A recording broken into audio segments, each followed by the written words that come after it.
Bonjour à toutes et à tous, je vous retrouve pour faire juste un petit point rapide sur la pleine lune qui a eu lieu hier soir, donc le lundi 12 mai à 19h, pleine lune sur l'axe Taureau-Scorpion, la plus vacharde de l'année, on va dire ça comme ça, et on la sent bien passer.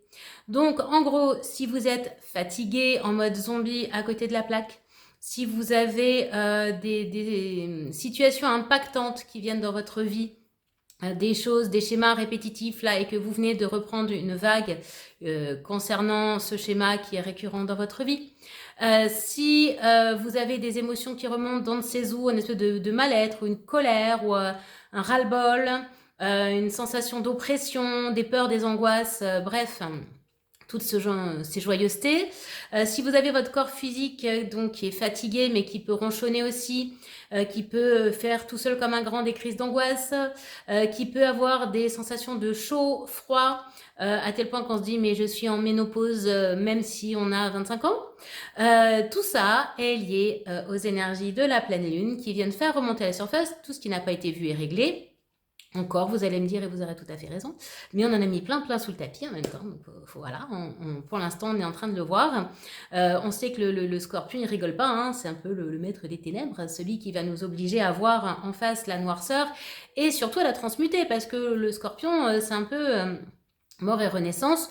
Donc effectivement, c'est pas super sympa à passer.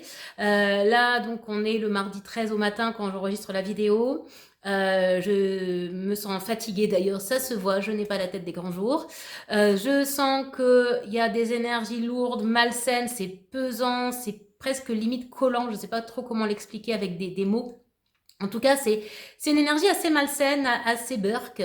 On sent bien que y a un truc qui est presque prêt à péter. Je ne sais pas comment trouver le mot juste là encore. Bref, c'est pas sympa. Même ici en Charente, le soleil pour l'instant est aux abonnés absents. Donc on l'attend pour cet après-midi, en tout cas on espère, ça fera du bien. Bref, j'ai vraiment l'impression qu'il y a un tournant quand même avec cette pleine lune. J'avais vu pour les énergies du mois de mai qu'on était dans cette espèce de barque là, on avait franchi les rapides et puis qu'on était un peu perdu en début de mois et qu'après il y avait encore un petit passage un peu comme ça là. Je pense que c'était la pleine lune en fait, certainement là qu'on vient de passer, qui a fait ce petit passage-là. Et après, je crois que voilà, ça repartait un peu droit, si je me rappelle bien, un peu plus calme. Vous pouvez toujours aller voir la vidéo, parce que quand je canalise, je me rappelle pas tout. Mais voilà, les images que je vois, c'était à peu près ça. Donc, on sait, hein, les pleines lunes, les nouvelles lunes, 3 jours avant, 3 jours après. Donc, on va dire jusqu'à jeudi, grosso modo, ça peut être un peu encore instable, un peu désagréable, un peu inconfortable. Donc, pas de panique, tout va bien, on commence à avoir l'habitude. C'est la plus costaud de l'année, au moins elle est passée, on n'en parle plus. Aidez-vous avec vos petits outils. Hein. Moi, je suis très bonhomme allumette, écriture, j'écris, je brûle, fleur de bac. Mais ça peut être le yoga, la méditation, la boxe, le chant, que sais-je. Et puis, on laisse passer l'orage et puis on reste bien accroché dans la barque et on va voir où elle va nous mener. Allez, bon courage à tous.